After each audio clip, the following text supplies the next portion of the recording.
Goebbels ప్రచారం గురించి వినడమే కానీ చదువుకోవడమే కానీ ప్రత్యక్షంగా చూసింది లేదు. అయితే ఇప్పుడు ఏపీలో తెలుగుదేశం పార్టీకి అనుకూలమని పేరున్న పత్రికలు, టీవీ ఛానళ్ల కారణంగా ఆ గోబెల్స్ ప్రచారం అనేది ఎలా ఉంటుంది అన్నది ప్రత్యక్షంగా చూసేందుకు కూడా రాష్ట్ర ప్రజలకు ఆ అవకాశం కలుగుతోంది. విశాఖ స్టీల్ ప్లాంట్ అంశంపై ఈరోజు ఈనాడు, ఆంధ్రజ్యోతి పత్రికలు ప్రచురించిన కథనం చూస్తే ప్రజలు మరి ఇంత చులకనగా కనపడుతున్నారా? దాదాపు 1400 రోజుల పైగా అక్కడ ధర్నాలు, నిరసన కార్యక్రమాలు చేస్తున్న విశాఖ స్టీల్ ప్లాంట్ ఉద్యోగులు, కార్మిక సంఘాలంటే కనీస గౌరవం కూడా లేదా అన్న అభిప్రాయం అయితే కలుగుతుంది. ఈరోజు సరే ఫస్ట్ ఆంధ్రజ్యోతిలో చూస్తే, ఆంధ్రజ్యోతిలో దీనికి పెట్టిన హెడ్లైన్ ఇది: విశాఖ స్టీల్ ప్లాంట్కు 11,440 కోట్ల రూపాయలని ఒక ప్యాకేజ్ అంటూ కేంద్ర ప్రభుత్వం ప్రకటించింది.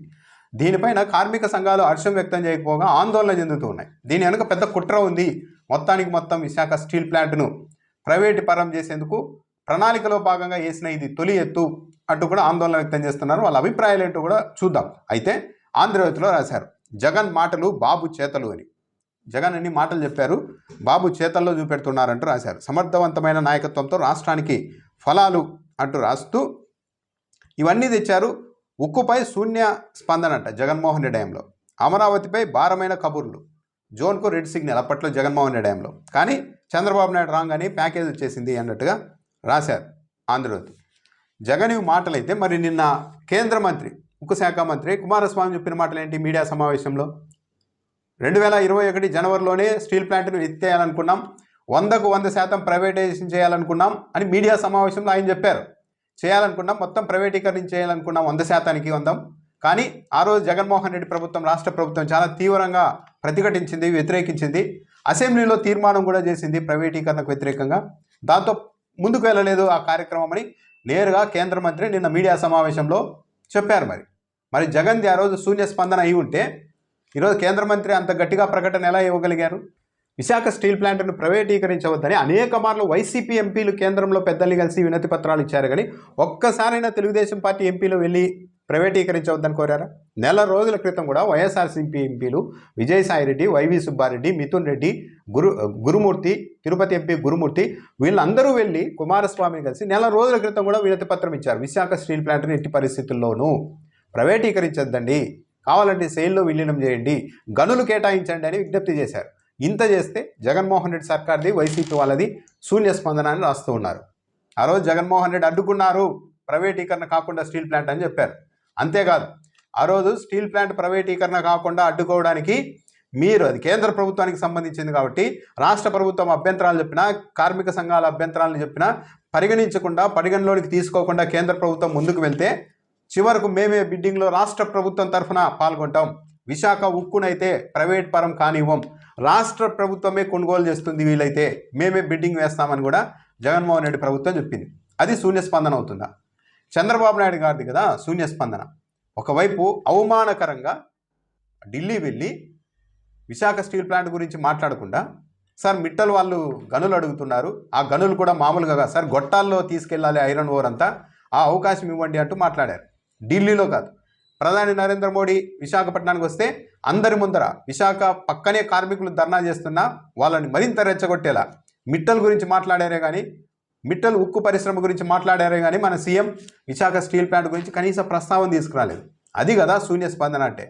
సరే, ఇదొక ఎత్తు అయితే ఈనాడులో కూడా అదే ఎన్డీఏ ఉక్కు సంకల్పం అని రాశారు హెడ్లైన్. ఎన్డీఏ ఉక్కు సంకల్పం అని రాస్తూ దీంట్లో కొన్ని ఈనాడైతే మరీ అవమానకరంగా ఉంది, కార్మిక సంఘాలని అవమానించేలాగా. అద్భుతం అంటున్నారంటూ రాశారంతా. డబుల్ ఇంజిన్ సర్కార్ వల్లే ఇది సాధ్యమైందని చంద్రబాబు నాయుడు అన్నారని, విశాఖ ఉక్కుకు 11,440 కోట్ల ప్యాకేజ్ వచ్చేసిందని, 1000 కుటుంబాల్లో కొత్త ఆశలు, ఉక్కు ప్యాకేజీపై డిప్యూటీ సీఎం పవన్ కళ్యాణ్. మొత్తం పవన్ కళ్యాణ్, తెలుగుదేశం పార్టీ నాయకులు, చంద్రబాబు వీళ్ళు ఏమన్నారనేది రాశారే కానీ ఇంకా లోపల పేజీల్లో చూస్తే స్పందనలకి సంబంధించి ఈనాడు పత్రిక ఎవరెవరి స్పందనలు రాసిందనేది చూస్తే, కేంద్ర సరే ఉక్కు సహాయ మంత్రి రామ్మోహన్ నాయుడు ఓకే, విశాఖ స్టీల్ పునరుద్ధరణ ప్యాకేజీపై సంబరాలు.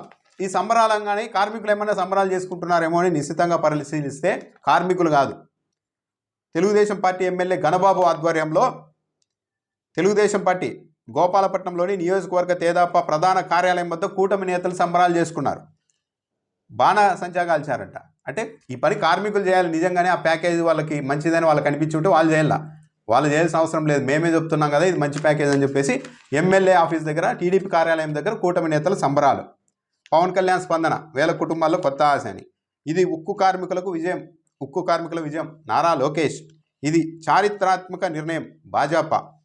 సొంత గనులు కేటాయించాలి సిపిఐ. ఒక చిన్న వార్త ఇంకంతే. నాటి రాజీనామా నిర్ణయానికి నేడు సార్థకత. భీమిలి ఎమ్మెల్యే గంటా శ్రీనివాసరావు. ఇది ఇంకా పెద్ద విచిత్రం. ప్రైవేటైజేషన్ అడ్డుకోండి అంటే 11,440 కోట్లు ఇచ్చేశారు. దీంతో నా రాజీనామాకు సార్థకత ఏర్పడిందని, ఆ రోజు రాజీనామాకు సార్థకత ఏర్పడిందని ఈరోజు ఎమ్మెల్యే చెప్తున్నారు. స్టీల్ ప్లాంట్కు పూర్వవైభవం. ఎంపీ సీఎం రమేష్ అంతా ఇల్లే. కూటమి నేతలు, టీడీపీ, బీజేపీ నాయకులు. కేంద్ర సాయం కొనసాగుతుంది. పల్లా శ్రీనివాసరావు టీడీపీ అధ్యక్షుడు. ప్యాకేజ్తో జవసత్వాలు. శివసాగర్ రావు స్టీల్ ప్లాంట్ మాజీ సీఎండి, ఇప్పుడున్న వ్యక్తి కాదు. డోలా బాలా వీరాంజనేయులు మంత్రి. వీళ్ళందరూ స్పందన. అనిత, ఎంపీ భరత్, ఉక్కు అధికారుల సంఘం వీళ్ళు స్పందించారు. కానీ అసలు కార్మికులు ఏమనుకుంటున్నారు అన్నది ఒక్క పత్రిక రాలి. ఈనాడు ఆంధ్రజ్యోతిలో ఒక్క లైన్ రాయడం లేదు వాళ్ళ గురించి. ఆంధ్రజ్యోతిలో కూడా సేమ్ అదే, అద్భుతం అంటూ వీళ్ళు రాసేశారు. నిజానికి ఈ ప్యాకేజ్ నిన్న అద్భుతం అయితే అక్కడ ధర్నాల దగ్గర ఉన్న టెంట్లు కార్మికులు ఎత్తివేయాలి కదా, ఎత్తివేయలేదు. పైగా వాళ్ళు స్పష్టంగా చెప్తున్నారు ఈ 11,440 కోట్ల ప్యాకేజ్ వెనుక పెద్ద కుట్ర ఉంది. ఈ డబ్బుల్ని తీసుకొని వచ్చి ప్లాంట్ చాలామంది కార్పొరేట్ సంస్థలకు కొన్ని అప్పులు ఉన్నాయి, ఆ అప్పులన్నీ తీర్చేయడం ద్వారా ఒక క్లియరెన్స్ తెచ్చుకునే ప్రయత్నం చేస్తూ ఉన్నారు అమ్మకానికి ముందు.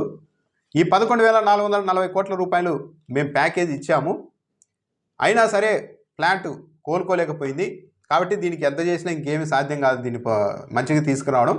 కాబట్టి ప్రైవేటీకరిస్తున్నామని ఒక 6 నెలల తర్వాత, ఏడాది తర్వాత ప్రకటించడంలో భాగంగానే ఇది చేస్తూ ఉన్నారు. అసలు అప్పులు 25,000 కోట్లు ఉంటే 11,000 కోట్ల ప్యాకేజ్ ఏంటి?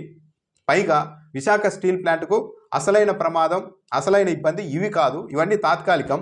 అప్పులు గిప్పులు అన్నీ తీర్చుకునే సామర్థ్యం విశాఖ స్టీల్ ప్లాంట్కు ఉంది. అందుకోసం ప్రభుత్వం చేయాల్సింది సొంత గనులు కేటాయించడం. చెప్పాలంటే 2015 వరకు విశాఖ స్టీల్ ప్లాంట్ లాభాల్లోనే ఉంది, నష్టాల్లో లేదు. కానీ ఎన్డీఏ ప్రభుత్వం వచ్చిన తర్వాత మెల్లగా 4 ఏళ్ల పాటు దాదాపు నష్టాలకి వెళ్ళిపోయింది. 2021 జనవరిలో మళ్ళీ లాభాల మార్గం పట్టంగానే వీఆర్ఎస్లు, కీలకమైన అధికారులను తొలగించడాలు, ఇలా బకాయిలు చెల్లించకుండా ఆపడాలు, ఉద్యోగులకు సరైన జీతాలు ఇవ్వకపోవడం, కొన్ని యూనిట్లను షట్ డౌన్ చేయడం, ఇలా రకరకాలుగా 98% కెపాసిటీతో రన్ అయిన ప్లాంట్ను కొన్ని యూనిట్లను క్లోజ్ చేస్తూ దాన్ని పడగొట్టేశారు ఉత్పత్తి మొత్తం. దాంతో మళ్ళీ నష్టాల్లోనికి వెళ్ళిపోయింది. ఇప్పుడు ఇవన్నీ చూపించి అమ్మడానికి ట్రై చేస్తున్నారు. కుమారస్వామి చెప్తున్నారు గతంలో కూడా మేము ఈ ప్రయత్నం 100% చేయాలనుకున్నాం, జగన్మోహన్ రెడ్డి ప్రభుత్వం అడ్డుపడింది, లేకుంటే ఆ రోజే అయిపోయేదని కూడా చెప్తున్నారు. ఇది ఉంటే కార్మికులకు సంబంధించి వాళ్ళు ప్రధాన డిమాండ్లు ఏంటి? విశాఖ స్టీల్ ప్లాంట్ బయటపడాలి ఈ వ్యవహారం ఏంటంటే, ఒకటి సొంత గనులైనా కేటాయించాలి, లేదు స్టీల్ అథారిటీ ఆఫ్ ఇండియా లిమిటెడ్లో అంటే సెయిల్లో విలీనమన్నా చేయండి అని కోరుతూ ఉన్నారు. లేదు ఇవన్నీ కాదు మేము ఇట్లే నడుపుతాము, డబ్బులు ఇస్తాము ఎప్పుడన్నా ఇబ్బంది వస్తే అని చెప్పాలనుకుంటున్నారంటే ఒక్క మాట చెప్పండి, ప్రైవేటీకరించాం ఈ ప్లాంట్ను అంటే ఈ 3 దానిలకు కేంద్ర మంత్రి నుంచి కానీ కేంద్ర ప్రభుత్వం నుంచి కానీ స్పందన లేదు. ఎంత విచిత్రం! నేను ఒక సొంత ఇల్లు కట్టుకొని స్థిరంగా ఉండాలి అనుకుంటున్నానంటే లేదు, నీకు సొంత ఇల్లు కట్టేవు, కావాలంటే నెల రెంట్ నేనే చెల్లిస్తానని ఒక వ్యక్తి అంటే ఎలా ఉంటుంది? ఒక ప్రభుత్వం అంటే ఎలా ఉంటుంది? హఠాత్తుగా ఒకరోజు రెంట్ కట్టడం ఆపేసింది అనుకో ప్రభుత్వం, ఆ సాయం చేయడం, ఇంకా అతడు ఏమైపోవాలి? బజార్న పడాలి. ఇది కూడా అంతే.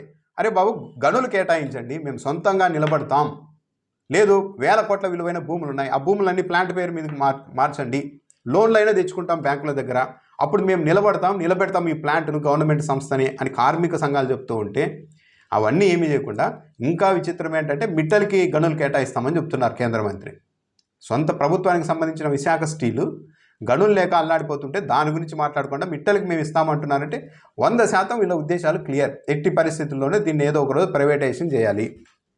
అందులో భాగంగానే డైరెక్ట్ చేస్తే బాగోదు, అన్ని ప్రయత్నాలు చేశాము అన్నీ విఫలమయ్యాయి అని ఒక ఇంప్రెషన్ కలిగించడంలో భాగంగా ఈ 11,440 కోట్ల రూపాయల ప్యాకేజ్ ఇచ్చారు. ఈ ప్యాకేజీలో సగం సొమ్ము దాదాపు అంతా ఈ కార్పొరేట్ సంస్థలకి చెల్లించాల్సిన బకాయిల కింద వెళ్ళిపోతుంది. వాళ్ళు హ్యాపీ అవుతారు. మళ్ళీ అల్టిమేట్గా కార్పొరేట్ సంస్థలే హ్యాపీ అయితే ఇంకో కొద్ది రోజుల తర్వాత చూసారా, మేము అప్పట్లో 11,000 కోట్ల రూపాయల పైగా ప్యాకేజ్ ఇచ్చినా కూడా ఈ ప్లాంట్ లాభాల్లోనికి రాలేకపోయింది, కాబట్టి మేము దీన్ని అమ్మేస్తున్నామని ఒకరోజు ప్రకటన చేయబోతున్నారని అక్కడ కార్మికులు ఆందోళన చేస్తూ ఇప్పటికీ కూడా ఈ రోజుకి ఈ నిమిషం వరకు అక్కడ నిరసన కార్యక్రమాలు చేస్తూ ఉంటే పత్రికలు మాత్రం అద్భుతం అమోఘం అంటున్నారు అని చెప్తూ ఒక్క కార్మికుడి స్పందన కూడా రాయకుండా కూటమిలోని ఎంపీలు, ఎమ్మెల్యేలు, మంత్రులు, కేంద్ర మంత్రులు వీళ్ళ స్పందనే కార్మికుల స్పందనగా ప్రచారం చేస్తూ ఉన్నారు అంటే ఒక మీడియా ఇంతకు మించిన గోబెల్స్ ప్రచారం చేయగలుగుతుందా? అసలు బాధితులు ఏమనుకుంటున్నారు ఈ ప్యాకేజ్ వల్ల అన్నది రాయాల మీడియా ఫస్ట్. కార్మిక సంఘాలు ఏమంటున్నాయి, ఈ ప్యాకేజీని వ్యతిరేకిస్తున్నాయా, స్వాగతిస్తున్నాయా, స్వాగతిస్తే ఏ కారణాలతో, వ్యతిరేకిస్తే ఏ కారణాలతో అన్నది మీడియా రాయాలి. అది వదిలేసి బాధితుల సంగతి వదిలేసి రాజకీయ నాయకులు, మంత్రులు, ప్రభుత్వంలో కూటమిలో ఉన్న వాళ్ళ అభిప్రాయాలే ప్రజల అభిప్రాయాలుగా, కార్మిక సంఘాల అభిప్రాయాలుగా, అదే ఒక అద్భుతమైన అభిప్రాయంగా ఈ చిత్రీకరించే ప్రయత్నం మీడియా సంస్థలు చేస్తూ ఉన్నాయంటే ఇంతకు మించిన బాధ్యతారాహిత్యం మరొకటి ఉంటుందా?